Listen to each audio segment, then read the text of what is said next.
Hi everybody. My name is Jerry Wise, and I am a life and relationship coach, and I have been helping people for 45 years to learn to self-differentiate and to deal with family systems reactivity. I hope you'll join my YouTube channel, and I hope you'll click the bell above so that you get all of the new videos. When I create a new one, you'll be notified. And I hope you'll join this YouTube channel membership. It's inexpensive, but it helps support the videos that I produce.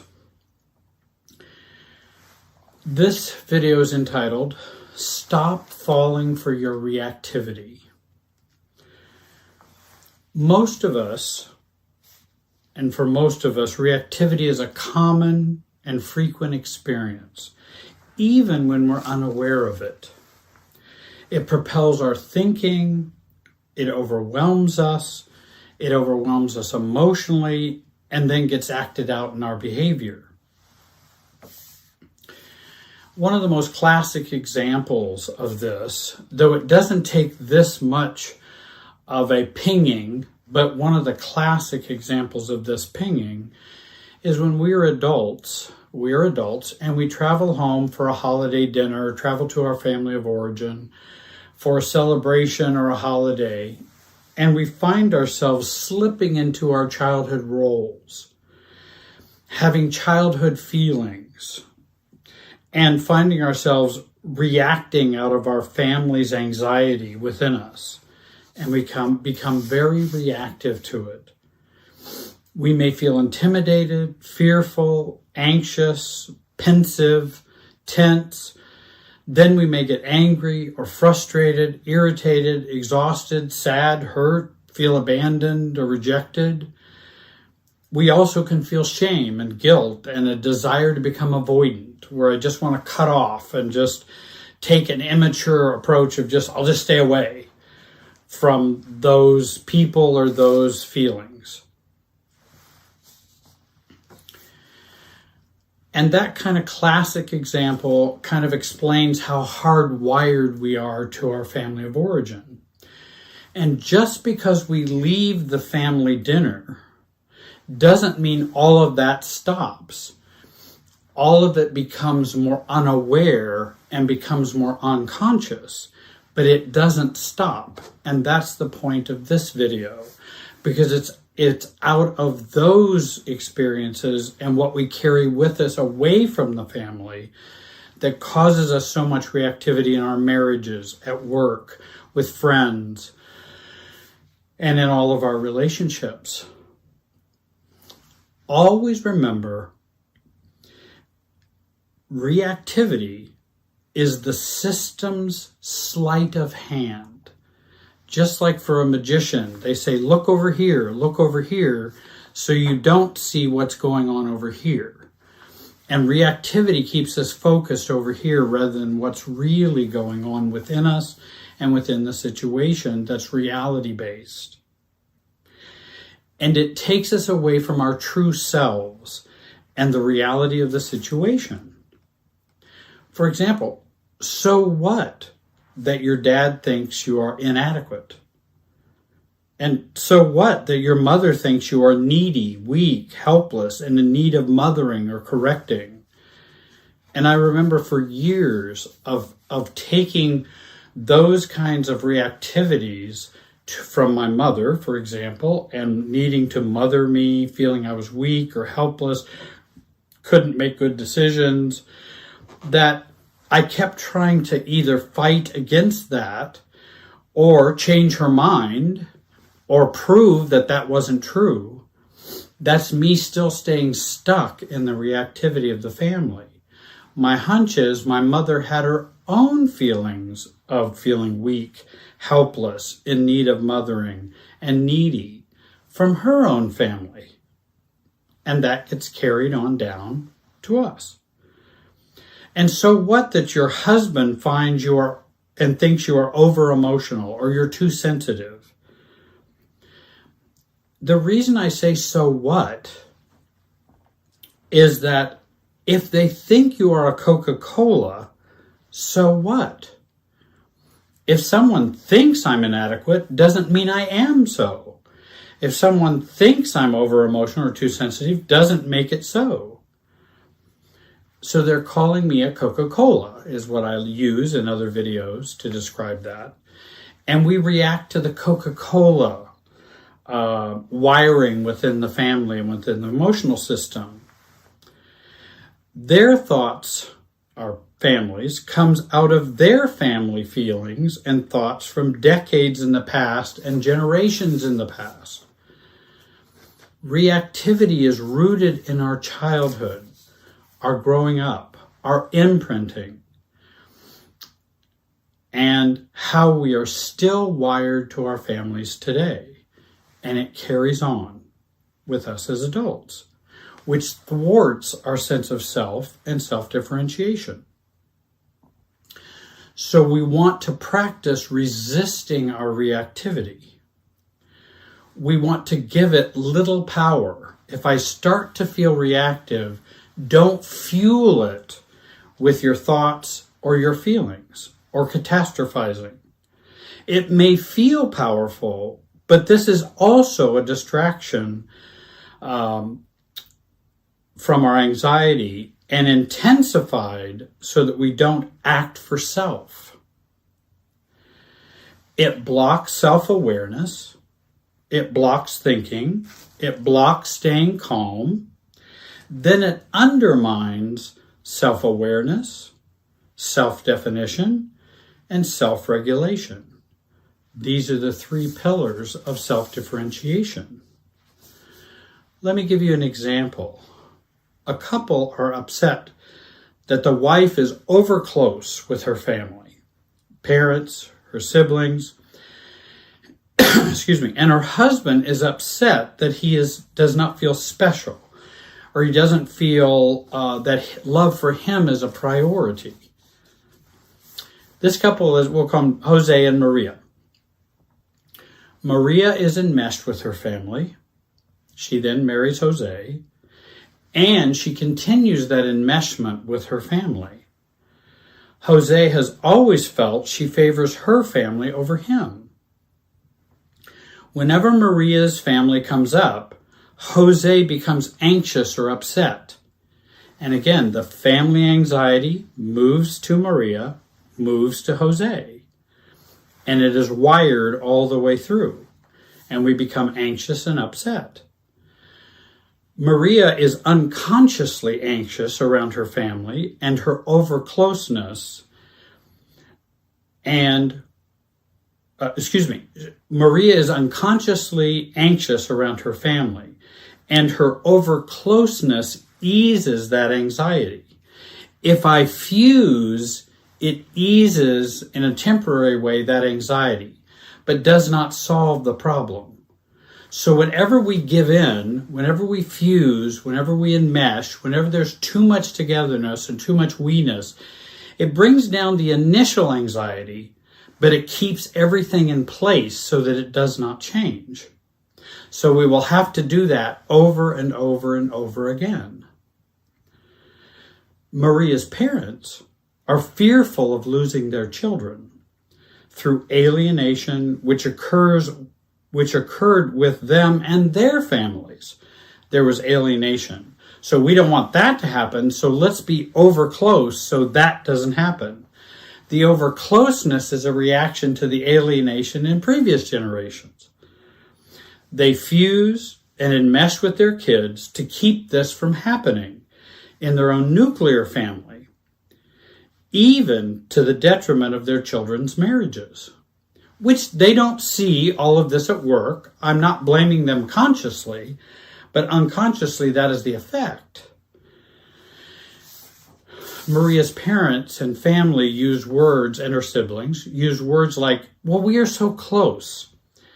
We will always be there for you. Our culture values family, though not you and your husband, Jose's family, our family. We want him to join us. You would never want to hurt your mother by not being here for the family. I don't know why your husband just doesn't get it. We have always been a close-knit family. And again, touting the virtues of that close-knitness. And then they even may take a victim role, which is, I think your husband would like you to just stay away from us completely. And again, that evokes feelings and reactivity within Maria when she hears that. This family of origins anxiety runs through all the family, which is wired together emotionally. Maria takes this anxiety home and her need for fusion home with her. Jose reacts to the unspoken and unconscious anxiety by trying to pull her away from her family and have her meet his needs in which he did not feel special, a priority, or loved in his family. And so out of that, he pulls on her. She pushes on him so she can stay connected to her family. He pulls on her to try to get his needs met from his wiring in his family of origin. Then they often argue about this situation and use her family to do it. So we focus on, well, it's your family, when actually we're not seeing the situation clearly, nor are we arguing clearly or presenting how we feel clearly to each other. What they are arguing about are unresolved feelings and is unresolved wiring and unresolved anxiety and feelings generated in our family of origin. So what do we do when we get reactive? What should we do? Become more aware of your underlying anxiety, this chronic anxiety that Murray Bowen talked about that exists in all families. Remember, becoming reactive, acting out of that reactivity and that anxiety digs the hole deeper and continues the dysfunctional pattern and doesn't address how we're wired to each other. It solidifies your role and place in the functioning in the system. And reactivity is a result of this wiring. I remember working with a Jose and a Maria type of couple. And once they began to see that, they could connect to each other much better. Because then we're starting to get out and pull out of the quicksand of the family wiring. And they can actually have a healthier relationship with each other. Look away from the reactivity when it occurs. Don't let it hypnotize you or keep you in a trance. Locate the old source of the reactivity. For example, what would happen if I chose my husband over my family of origin and address those fears, concerns, worries? Because in actuality, there's no reason why you couldn't continue to have a self-differentiated relationship with your family while choosing your husband over them. It's appropriate to choose your husband over them. Once we become married, our spouses are our priority. And if they're not, there will be a constant argument and fight for love, attention, specialness, power, all of those things. And remember, it's not that you differ with your family of origin or differ with those around you, or that you differentiate within a relationship system. It is that you're reactive in the differing. Differing does not mean harm. Work on staying calm. Practice staying calm. This is an important circuit breaker for the reactivity and the wiring. So once you start to feel reactive, go, I need to stay calm. That's what I need to do. Not I need to react or behave or talk or share my thinking or share my feelings. No, I need to stay calm first.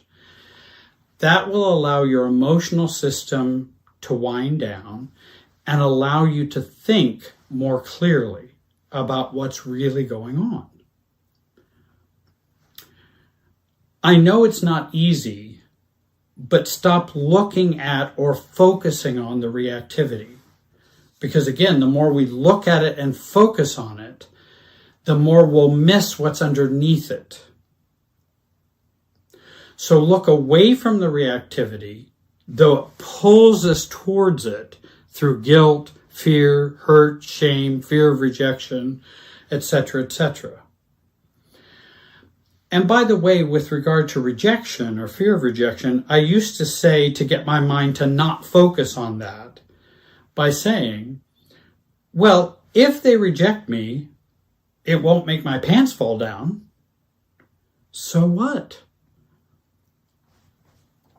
If they choose to reject me, I have no power over their thinking and feeling.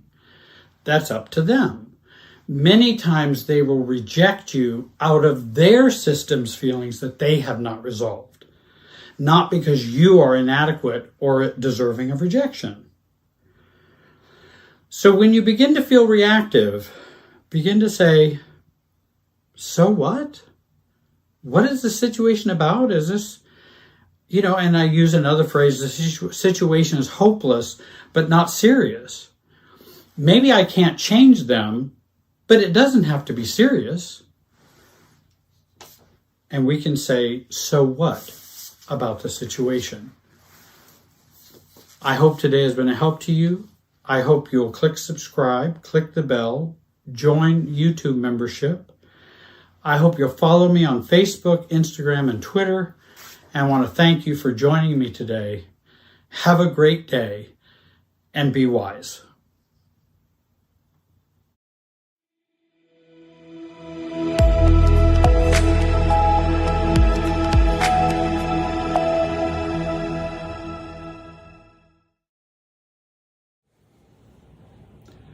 Hey, hi everybody. My name is Jerry Wise, and I'm a life and relationship coach, and I've been working to help people to learn to self-differentiate and define themselves for decades.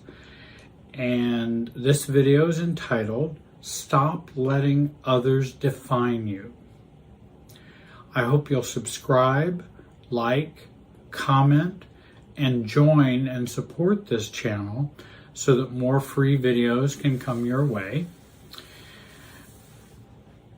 Don Miguel Ruiz, who wrote the book, The Four Agreements, he says there's a huge amount of freedom that comes to you when you take nothing personally. No one, as I believe, has the responsibility to define you or to define us. No one has that responsibility. That's our responsibility. Ruiz writes further, nothing others do is because of you, and that what others say and do is a projection of their own reality, their own dream. When you are immune to the opinions and actions of others, you won't be the victim of needless suffering. I love that quote. In working on reducing allowing others to define us, we want to and must remember we are not a label, we're not a role, we are not a demeaning statement, and we are not a put down. And it's helpful if we can begin to practice countering these things and countering these statements. And in my own case, I use an invisible filter, and it's a mental filter, to filter out high praise and to filter out negative labeling. When someone says something negative about me, I realize they are talking about their experience, not mine.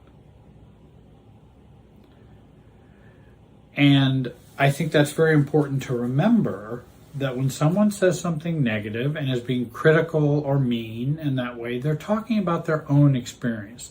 They just happen to use your name and are talking to you.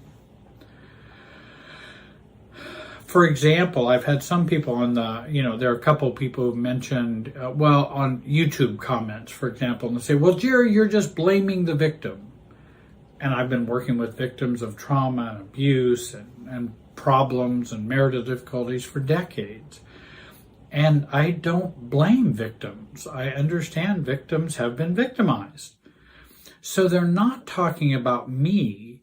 They're talking about what they fear someone may be doing, and they often may not listen carefully to what someone's saying. And also there are many ways to look at a problem, and you can look at it different ways and not intend or choose or be doing the blaming of a victim. Another thing to remember in not letting others define you, stop absorbing, or as Ross Rosenberg says, observe, don't absorb. And I use that a lot with lots of people and with myself.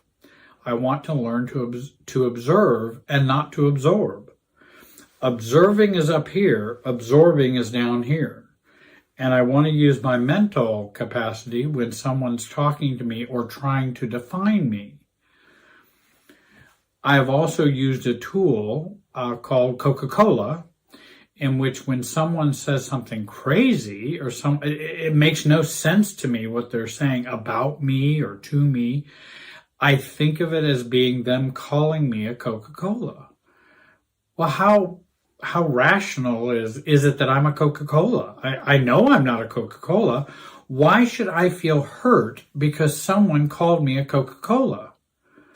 And so I then reduce the amount of unnecessary suffering and the hurt from what they're saying, because I'm saying, well, there they go, calling me a Coca-Cola again, because it doesn't make any sense. And it's not who I am. Again, back to the beginning, it's about them. It's not about me. It's important that we trust our gut and trust our feelings. But when our gut is filling with our family of origin, then we want to work on those messages and emotional experiences that we are having. We need to get a coach, get a therapist, get in a support group so that we can work on those triggering emotions that are inside of us. If I've always felt I was worthless, and then somebody calls me worthless, which is of course like calling me a Coca-Cola, because it's totally untrue and really has nothing to do with reality, it triggers a feeling of worthlessness in me. So when those things happen, when those systems feelings happen, then I want to go get some help to get that feeling out of me. I'm not going to take their feeling in me. I'm going to work on my feeling in which their statement triggers me. Because their statement is saying, well, you're a Coca-Cola, and then I go cry for an hour because someone called me a Coca-Cola. That's really kind of irrational. Now, if I felt worthless, then I want to go work on my feelings of worthlessness, which are, again, negative messages, not true messages, not real messages. They were imprinted, or they might have been promoted by my family of origin, but they're not true. They're what I've learned. Well, if we've learned them, we can unlearn them. And that's the good news. I also think it's important that we see the anxiety in others. When you're being defined by someone else, generally their anxiety, often systems anxiety, but their anxiety has been triggered. And that's why they're needing or wanting to define you. Start looking to other people's anxiety and start observing that. I remember I had a boss, and again, she was relatively immature, not a bad person, but just immature. And she had grown up with some abuse and had some abusive relationships. And at that time, I was the only male in the department. And when she would make comments to me, like, well, I'm just going to have to watch you more carefully. And I'm kind of going, everybody's kind of going, well, Jerry's kind of the most full of integrity kind of employee we have. I mean, why has he got to be watched? Because she was dealing with her own anxiety. And I also noticed that her anxiety was triggered when she would say things like that. That would help me to calm down if I could understand her anxiety has been triggered. Then I know to watch out for what's going to be said and not take it to heart and not take it as a real critique. One of the primary ways to reduce absorption, and I said observe, don't absorb. One of the primary ways to reduce absorption is to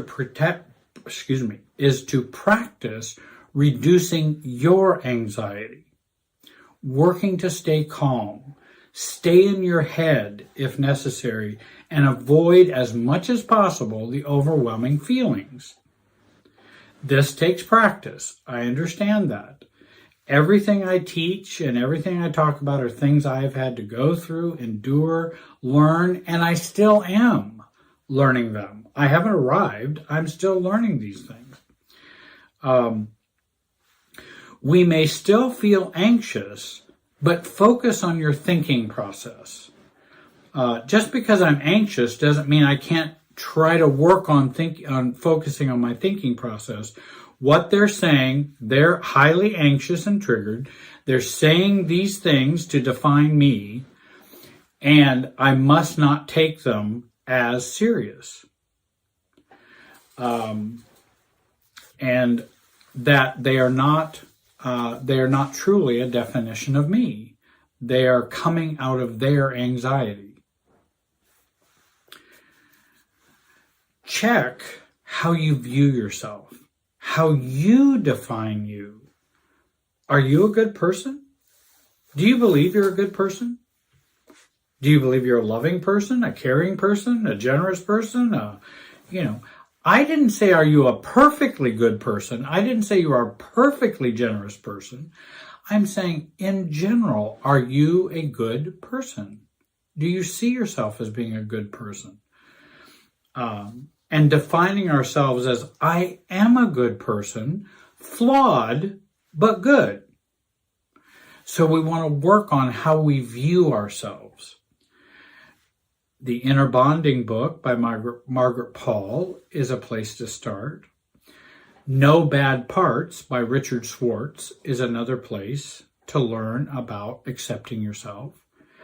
And then If You Meet My Family, You'd Understand by Jack Shitama, Shitama. And those might be some beginning places you can learn to accept and love yourself more. And people say, well, how do I learn to love myself? Do you know what I tell them? It's not a how question. It's a when question. It's like me asking you, how do I breathe? And I'm holding my breath. It's not a how question, it's a when. When you open your mouth and breathe, that's when you'll breathe and learn to breathe. And same way with loving yourself. There's not 5 techniques that tell you how to do that. There are things that might be fruits of that or evidence of you loving yourself. But loving yourself is a choice. Loving you is a choice whenever you're ready to make it. Whenever you're ready to do that. Now, you might fall back and not be loving yourself as much. Then you choose again. And we keep choosing and keep choosing, especially if we grew up in a dysfunctional family where we didn't feel loved. Now you're the parent for you as an adult. Not your family of origin, but you. Always remember when others are trying to define you, always remember they don't know you like you know you. They don't know you like you know you. In fact, nobody knows you like you know you. No one has fully walked in your shoes for the last many decades. And we always tend to think people can just know us. And there are many times that people will come in, and when I was in practice in marriage and family therapy, they would come in and they would think I have X-ray vision, or I can know them better than they know themselves. And it's kind of like, gosh, that's a superpower I don't have. Now, certainly I've learned some things. I can take some cues and kind of get some ideas, but I'm not in somebody's body. I don't know them. They've been with themselves for a long time. And so I want to be real careful about, what I say, what judgments I make, what conclusions I come to. I want to have them participating in that rather than me defining them. I can just tell you're a mean person. Well, I don't know. I don't know all that's going on inside of them. Maybe they're a traumatized person, not a mean person. They're mean on the outside, traumatized on the inside. No one has fully walked in your shoes. So when people go to define you, always remember, I hear what you're saying, but that's not me. And that's not all of me. And in fact, I'm not even sure it's any of me. And then I've had, people will say, let's say we have a situation in which we get triggered and then we avoid. And then you'll be blamed or labeled or criticized or defined as, well, you're just an avoider. No, I'm not an avoider. That is what I use when I get triggered and I am in a survival mode, or I don't know how to handle it any other way. That's different than I am just an avoider. So others don't know. They just see a snippet of your behavior and then want to define you. Don't accept that. Blaming is a form of defining others. We want to avoid blaming others. We want to ignore the blaming we get as well. And that blaming is often an emotional triangle between the other person, an issue they're having, and you. And you get pulled into by being the cause or the blame for this. And blaming is a form of defining of you. And I want to reject that. Someone clearly can talk to me out of concern or desire to, hey, Jerry, you had done something that hurt my feelings. But that's them talking about them. And then I realize, I think I did hurt their feelings. That wasn't a very kind thing to say. Versus being blamed. Because again, everyone wants to blame others for their feelings, their actions. And I want to learn to begin to reject that and reject that notion. Well, you're just hurting me. No, I may be doing something that's triggering your hurt, but I'm not trying to hurt you. I want to have that clarity, and that takes a while to learn that. Shoulds.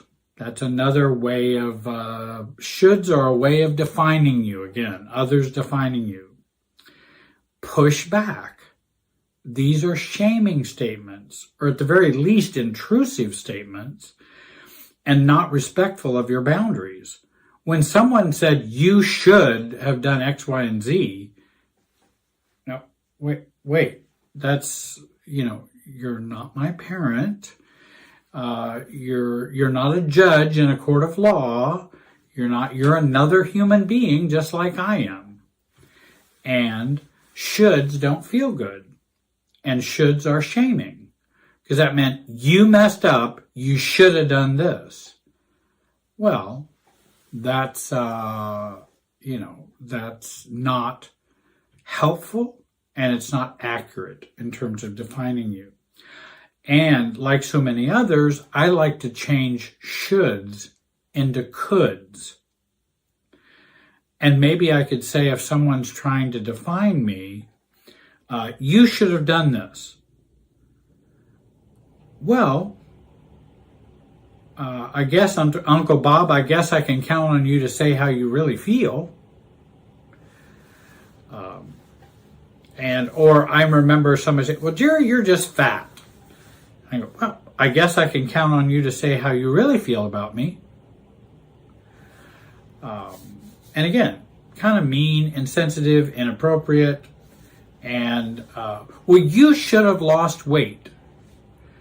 Well, I could have, and the choices I make at the time are based on what I'm feeling, what I'm thinking, what my experience is. I'm glad you had it all, my life all cleared, all lined out for me. And of course, many times, you just go, duh. You should have lost weight, Jerry. Duh. I mean, what's the purpose of you saying that? Other than to define me. And I even had, there were a couple of people on YouTube back when I weighed more than I weigh now. And they would say, well, I can't listen to someone whose weight is so out of control. And if you're that heavy, then you've got a lot more problems than I have, and I can't listen to your videos. Well, that's interesting. And of course, I would say there are plenty of other YouTube channels that you can listen to. And be careful about your judgments. It could put you in peril because you may not know everything. There are those who say, well, you should have studied business rather than art in college. Well, I could have, but I chose not to. Jerry, you should have made this video much shorter. It was too long. Well, I could have, but length is my strength. Or a Mark Twain response, which is, or I'm too lazy to make it shorter. I'm not going to let somebody define me. I'm open to other people's critiques if it is for my well-being and caring for me, but not someone who's blaming and shaming. That's to define me. Shaming and blaming is about defining you. Remember where you end and they begin. Stay on your side of the tennis net. Keep them out of your side of the tennis court, and keep the emotional net between you and them up. And that's appropriate. And that so many times we want to jump over and be in someone else's life, or jump over and they got to be in your life, telling you how to dress and look and what job to have and what color your hair should be and what, and that in my case, Mom would say, when you're going to get a haircut and all kinds of things. It's like, wait a minute, that's for me to decide. Intimacy can include lowering the net some, but only for those trusted and safe relationships in our lives. So we can lower that net, but in the circumstances in which we have trust and respect going on between the two of us. If we don't, my net is up. And in fact, the more disrespectful, the more blaming and shaming they are, the higher the net goes between me and them emotionally. Because they are wanting to define me. Don't give away ownership of your decisions. Own your own decisions, good or bad. I remember I filed for bankruptcy way back in the 1980s. And I did feel some shame over that. It was difficult. I felt guilt. I felt, and it was hard. And And there were some people that thought I was wrong for doing that. Well, you should have just paid off all those debts. When actually I did pay off a good number of them, even after bankruptcy. But you shouldn't file bankruptcy. That's not a good thing to do. Well, duh. I know bankruptcy is not a good thing to do. However, when there are no other options and no other choices, then sometimes we land ourselves or have some failure in business or whatever. There's not a lot of remaining options that are available. And so, yes, I could have not filed bankruptcy, but that could have been worse than the bankruptcy itself. So, shoulds to coulds. Don't give away ownership of your decisions. Remember, decisions about your life are for you to make and not others. When they say, well, you shouldn't have filed for bankruptcy, Jerry. Well, I didn't know you were deciding that for me. And you weren't around at that time to give me all of the good counsel you're giving me now. I say in a playful way. Simply put, Jerry, you're making a bad decision. Or you made a bad decision. Well, how do you know I made a bad decision? We didn't even know each other then. And what tells you that I made a bad decision? Have you asked me what has gone into my decision making? Many times others assume your thinking process. They may not know all that was going on for me. Fears, trauma, triggers, and limited and scarcity choices that I was facing. So they don't know all that. They're just going, well, I'm painting the broad brush and going, well, you shouldn't have done that.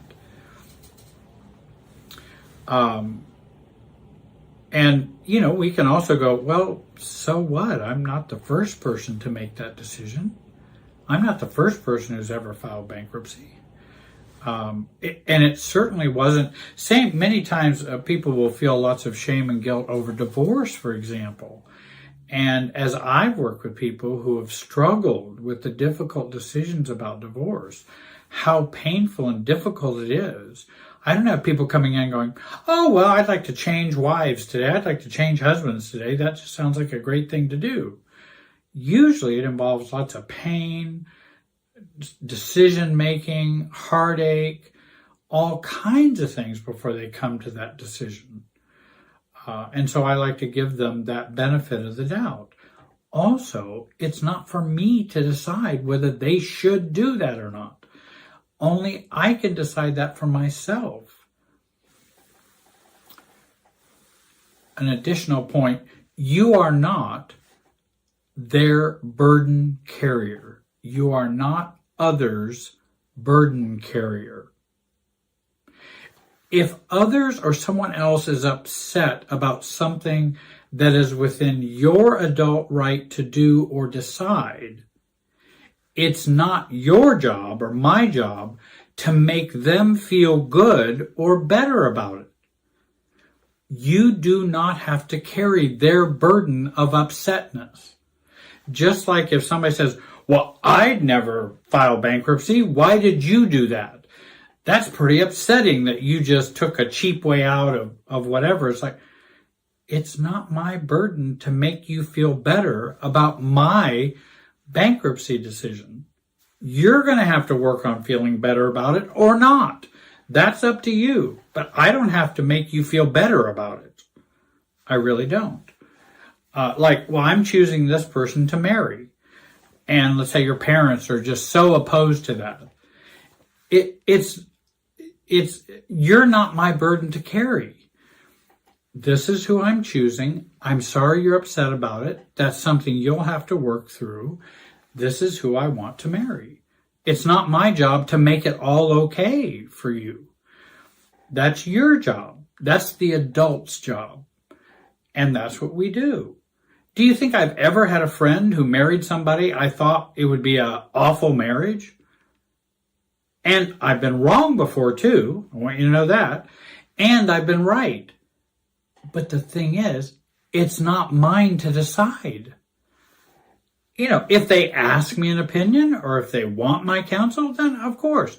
If they don't, it's not mine to decide or to go and tell them, you better not do this, it's going to be terrible.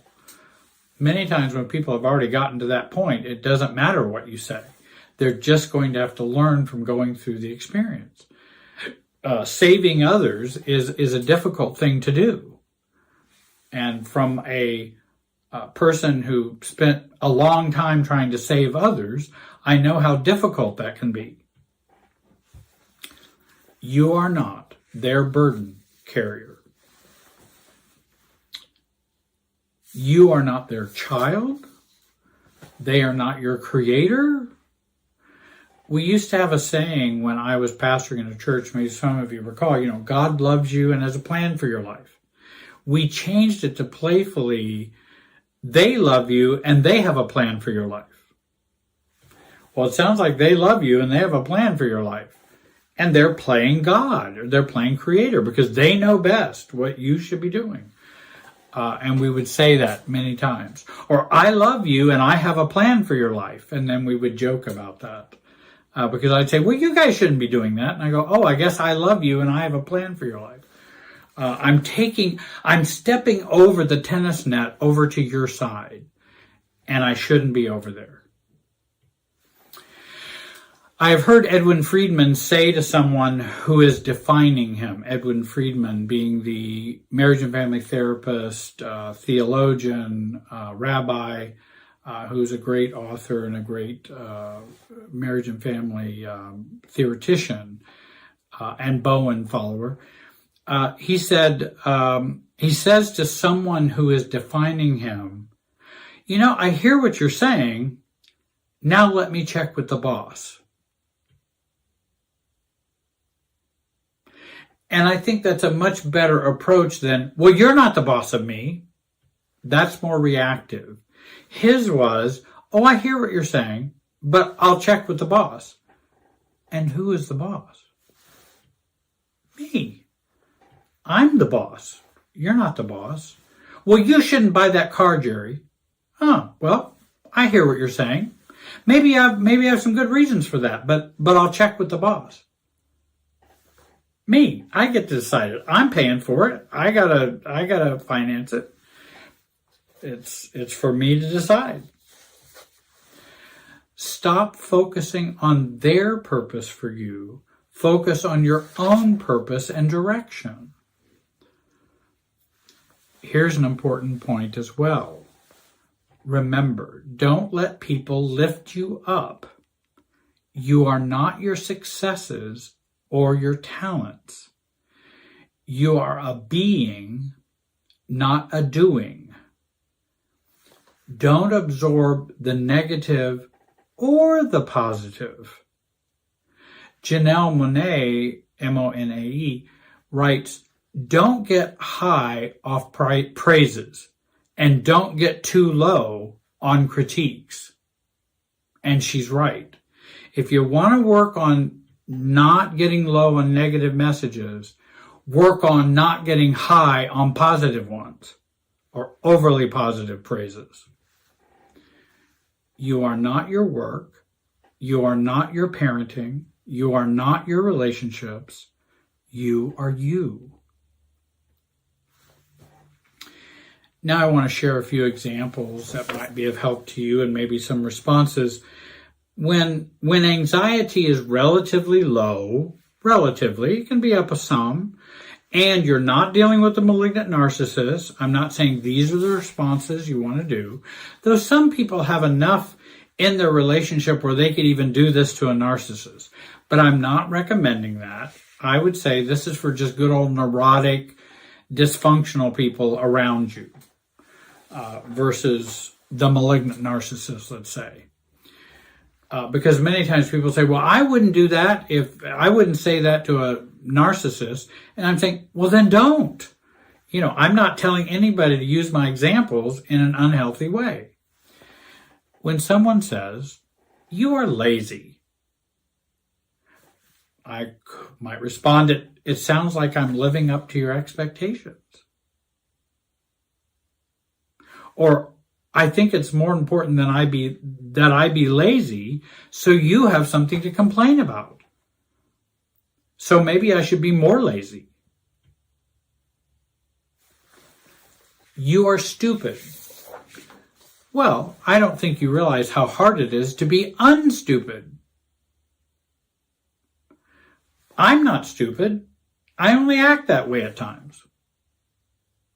Or, yeah, I know. We all are. Now let's talk about the upside of the fantasy sides that people will also convey to us. Oh, you're my muse. I hope not. I'll lead you into some very crazy places. Well, gosh, I didn't know you needed one, Mary. Because I don't want to be someone's fantasy or dream. Or, you're the only one that keeps me alive.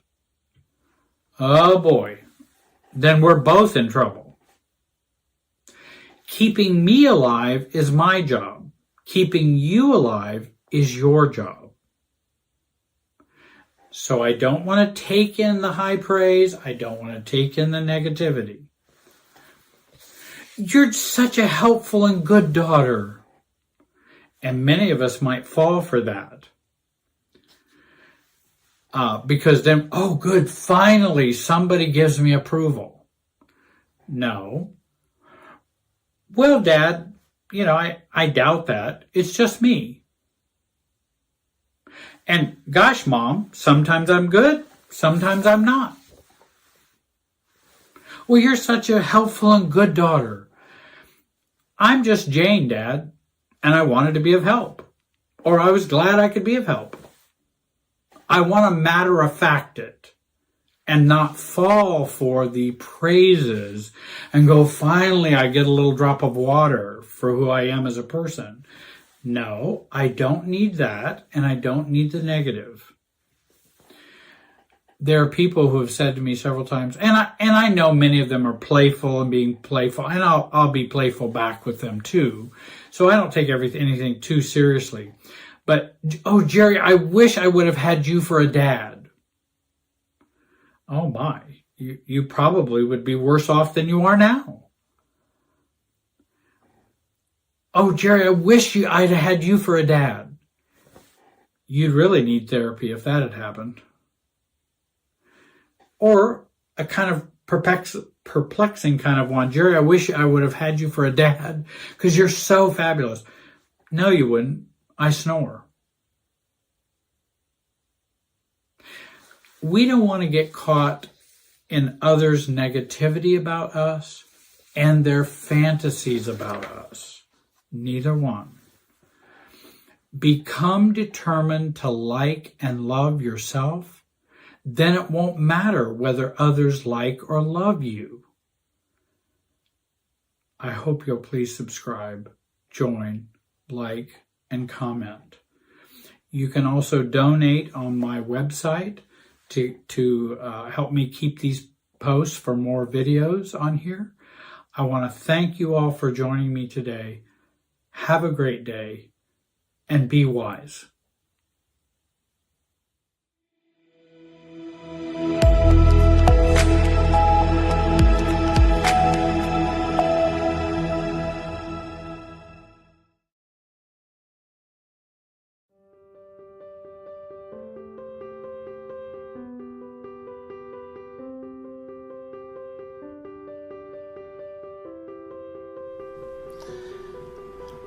Hi, my name is Jerry Wise, and this video is entitled, You're Not in Love, You're Addicted to Love.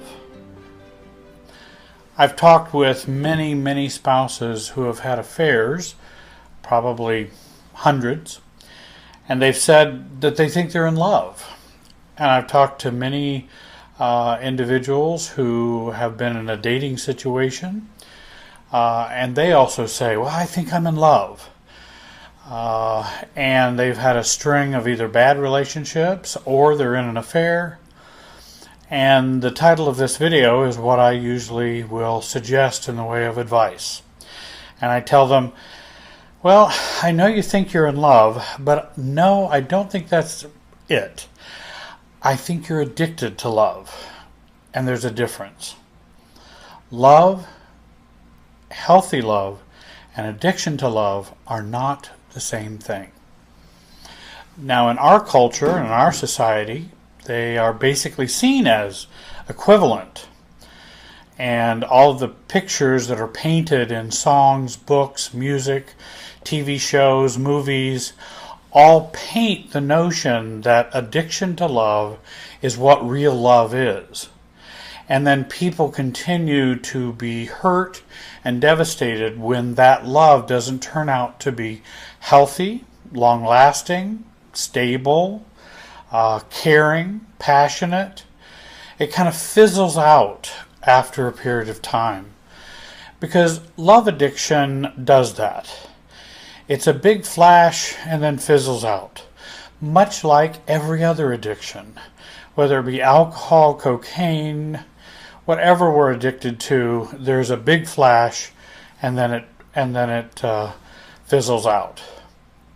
Now, for love, that can be a big flash that can last a little while, because we can keep the honeymoon phase going for a while. But eventually, we have to get back to the way things really are, and then try to build a real and healthy relationship. And in terms of love addiction, which is really what this video is about, an affair is a classic example of love addiction, and often sex addiction. They are somewhat different, but are certainly cousins or siblings in terms of the addiction realm. The love addict experiences love on an addicted level. It feels compulsive, or it is compulsive, and it also involves lots of obsession. Compulsivity is behavior, something that we're doing that we just can't stop ourselves. And obsession has to do with our thoughts and our thinking process. And obsession is that we just can't control it. We just keep thinking about it. And that's how addictions work. The love addict mistakes emotional enmeshment and love and believes enmeshment is the goal of relationships. The love-addicted relationship involves fear of abandonment, unhappiness with self, and having relationships or that love attraction being the distraction for shame, guilt, low self-image, and the feelings of unlovability.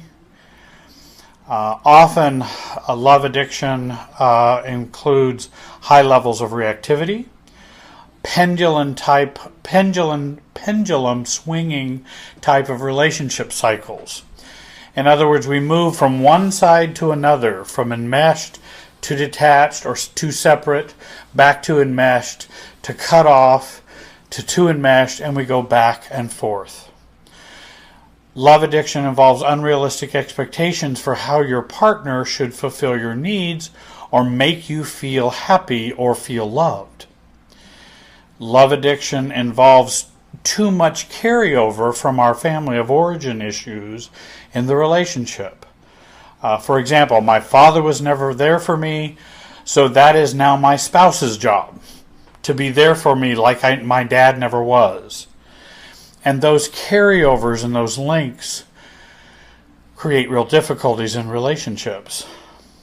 Love addiction has its origins in family of origin addiction, meaning not enough self-differentiation or knowing who we are, being who we are, and not enough self-differentiation from our family of origin.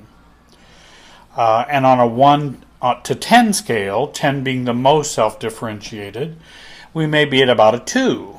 And that's how we get involved and how love addiction is fueled by our 2-ness on that level, on that scale of self-differentiation. Those who experience love addiction are often addicted, and I put that in quotes, but addicted to their family of origin by either too much distance or too much closeness with their family of origin. Also, love addiction can occur within marriages and can occur within committed relationships. Many people feel, well, I'm married, I'm not having an affair, so I can't be a love addict. No, that's not necessarily true. You can be a love addict and be in a committed relationship. So, what are some of the symptoms, again, of love addiction? Well, I think one of the classic ones are those who love addicts in which we are preoccupied with loving and being loved. That's kind of a preoccupation that always kind of fills or affects our whole life.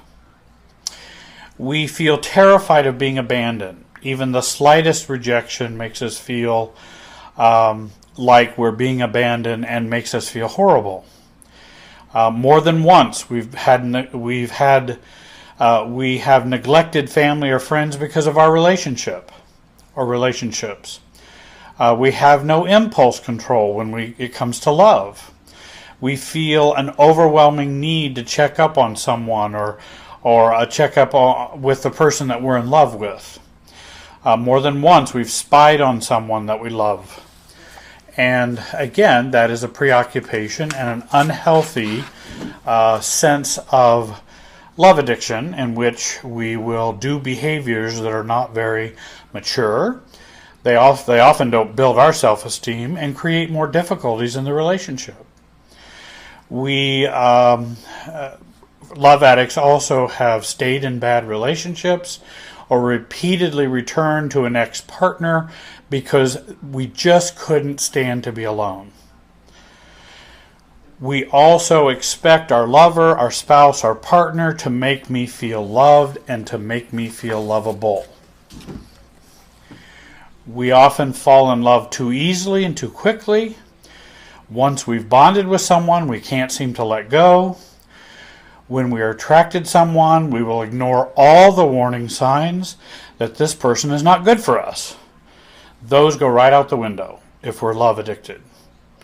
We take on more than our share of responsibility for the survival of the relationship. Love and relationships are often the only things that interest us if we're love addicts. We are overwhelmed with loneliness when we are not in love or not in a relationship. And more than once, we've gotten involved with the wrong person to avoid being lonely. We feel inadequate if we're not in a relationship. We're not lovable if we're not loving someone. We try very hard to be who our partner wants us to be, and we'll do anything to please him or her, even abandon ourselves, sacrifice our own needs or wants, and even our values to keep that relationship going. So, well, what's the bad news? Love addiction keeps us from having healthy, stable, satisfying, loving, committed, and nurturing relationships. Unless we address this brokenness, our chances for happiness are very low. Well, what's the good news? Life as a 2 on the self-differentiation scale is hard, unhappy, overly reactive, hurtful, fearful, and feels like living on the edge of pain or abandonment. However, the good news is we can heal, we can grow, we can learn to be 6s and 7s and 8s on the scale of self-differentiation. And how do we do that? By stop doing what we've always done. That's number 1. By stop seeking after what won't give you yourself back or won't give you a sense of self.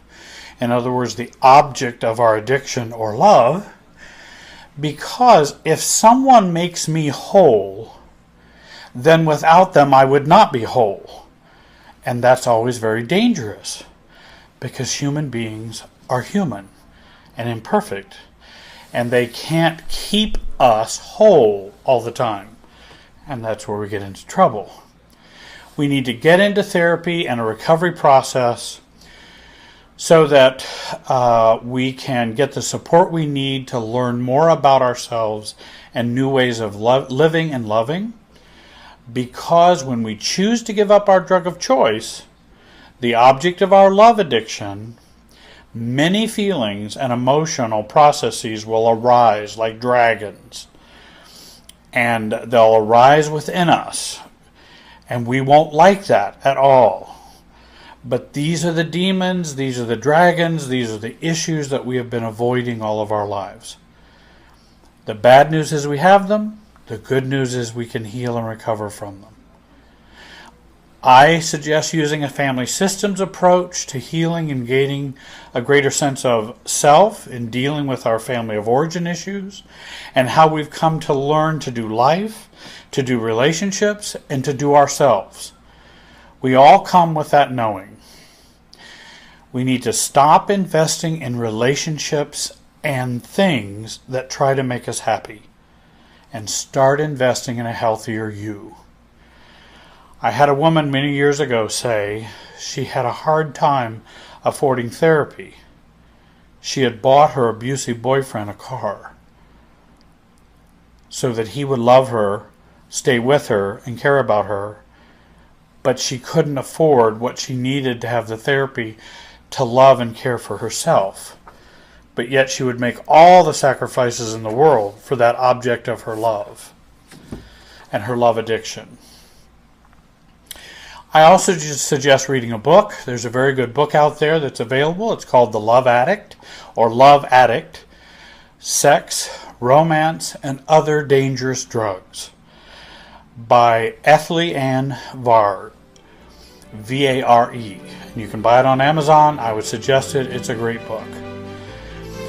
If you're interested, if some of this applies to you and you feel you're in pain, having difficulties, call me for more help at 317-919-6264. I know it can be hard to find a good counselor in your area. I offer Skype and FaceTime counseling for anyone who has a computer. I want to thank you for listening today, and I hope you have a good day.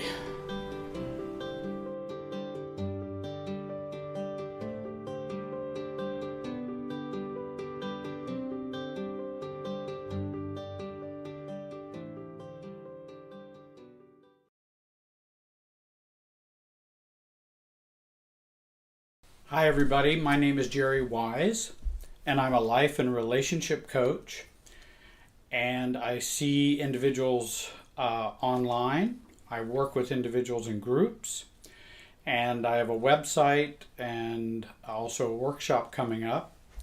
But this particular video is entitled Staying on Task Even When Experiencing Discomfort. Jenny Brown lists in her book, Growing Yourself Up, the 7 characteristics of a mature or more self-differentiated inner adult. And this is number 2. You can watch my other video on the first one, and I'm going to explain and talk about all 7. They're all very important. I think for those who are in recovery, that this process of staying on task is a way for us to not abandon the inner child. If we as the adult stay on task, we then are protecting the inner the inner child, and we're also caring for them and not abandoning them. Because often when we meet resistance in relationships or systems, we tend to abandon ourselves and abandon the inner child and continue to operate in the system in a status quo way, and no changes are made. The inner child becomes disappointed and hurt and abandoned, and we as an adult feel more cowardice or worthless or shame. And so it's very important that we learn to stay on task even when we experience discomfort. Peter Senge, in his book, The Fifth Discipline, in which he applies systems thinking to corporations, businesses, and organizations. It's an excellent book.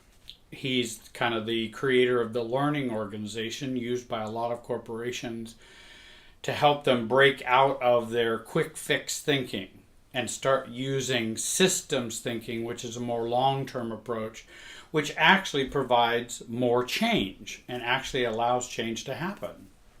Quick fixes often don't create change, but only for a moment. And he writes, resistance is a response by the system trying to maintain the implicit system goal, or the implicit system belief, or the implicit system role, or the implicit system addiction, or the implicit system dysfunction. Because it wants to maintain that dysfunction. And so if you begin to operate differently, it's going to resist you. The system, the family, the church, workplace, whatever system we're in is going to resist us. And so if we understand that there is this resistance, then it's very important that we are able to sustain ourselves through that resistance and find a new setting and a reset on the other side of us functioning in the system or in the relationship or in the marriage. So again, it's staying on task when experiencing discomfort. Oftentimes, those of us, me included, for many, many, many years, we are used to folding at the first sign of resistance when changing our role in the system. When we want something to change for us, we then present that change to the system, we get resistance, and then we fold. And the status quo, the equilibrium, the homeostasis continues. And then we feel discouraged, upset, and much like we have failed, and that and hopeless, there is no use. Because if the system won't accept the new me, then why even try? Well, that's a quick fix or a very linear way of looking at change. If we look at change in a systems way, we can see the value in persistence or in courage or in consistency that, like Brene Brown talks about in her books when we're self-differentiating. And Brene Brown is another Murray Bowen Family Systems author. And so is Jenny Brown, Andrea Shera, Harriet Lerner. Those are good books for you to see change in a systems way rather than just a cause and effect way, which oftentimes will fail. So when we are on task, we want to learn to stay in place regardless of what the system is doing and stay out of the emotional glue that's happening and resist the emotional glue and the pull and the enmeshment or the rejection. I had a client I was working with yesterday and she remembered some of my words and she said she was feeling so much better because she always kind of feared rejection. She's a very good professional, wonderful person, a beautiful woman, and she feels so insecure when she feels rejected by a boss or a coworker or someone like that. And she was saying, well, Jerry, as you say, when I sense that rejection, I realize it really can't hurt me. It doesn't make my pants fall down. And she used another phrase too. I can't remember what it was. But right, it doesn't make my pants fall down. Why am I worried about their rejection? And so we learn those tools to be able to stay engaged with our new change. And so we want to learn to stay in place if we're trying to make a change in the system. And I'll give you an example of this at the end of the video here. We want to learn to stay in place, stand your ground, make your change intentional versus reactive. If we are reacting, then we're probably not going to affect a change. No matter, I don't care if we yell and scream or whatever we do, it won't affect a change. It will keep things the same. If we are intentional, then we can really make a change in our functioning in the system. And again, our issues, and we're going to be triggered by others when we begin to make a change, and that's acceptable. That should be expected. I'm sorry, not expected. And how can we strategically deal with that? Increase your ability to hang in there and to tolerate this discomfort. The discomfort is the system's feelings.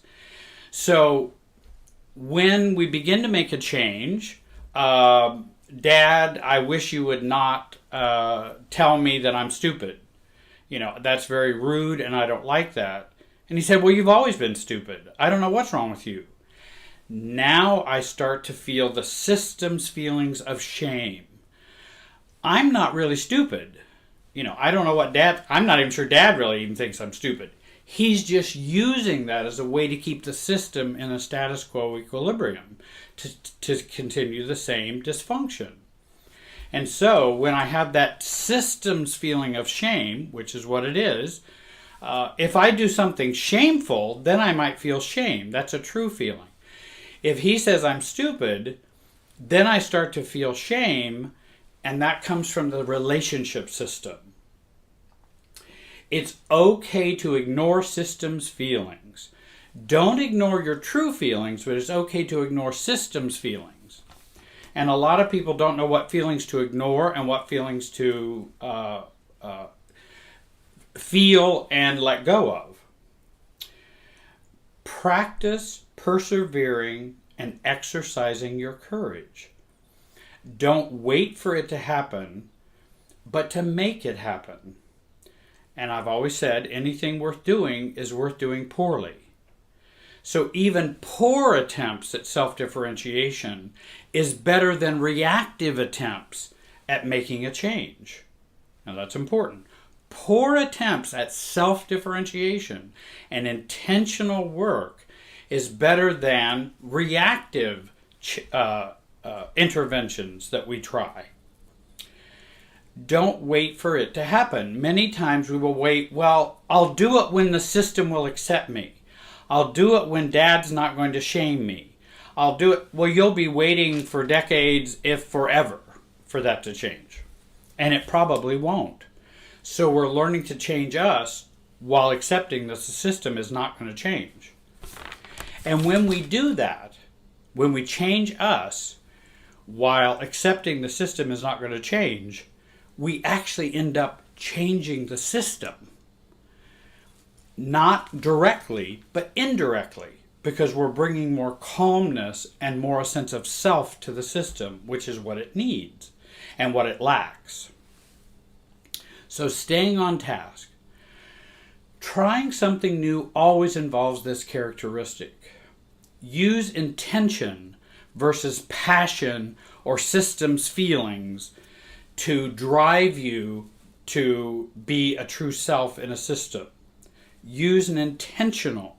You will be more calm, will be less reactive. Don't be intense, but work, act, and feel calmer. Work on feeling calmer and being calmer rather than intense when we're making changes in a relationship, a marriage, a family, workplace. Avoid giving in because you'll lose self at that point. Then we become more our pseudo-self, which is a self based on what others want, desire, and need you to be. That's a pseudo-self, and many of us have learned that growing up. An intense blow-up becomes reactive and confrontational, which does nothing for a system, only to make it worse or more, or tightens the relationship even more and tightens the dysfunction. Intentional ignoring of the system's feelings. Just like the client who talked to me who's in business, who's in New York City, and she realizes that I can ignore this feeling of rejection. This is a systems feeling from growing up from my parents who were very rejecting, and now I see rejection around every bush. And I can ignore that feeling. I don't have to give it life. I don't have to feed it. I can ignore that and work to ignore it. Now you're saying, well, Jerry, is that easy? No, it's not easy. Of course not. But any work at doing that will provide a lot of benefit, even if it's to a small degree, because you're working in the right direction and it will begin to build on itself. Let me give you a brief example at the end of this video here. One of the first self-differentiation attempts that I tried was, I was a pastor at the time. I don't think I was a bishop. I think I was a pastor at the time. My father had passed away. And at our family, we all gathered around for family meals. And everyone looked to me to give the grace or pray for the meal before we started.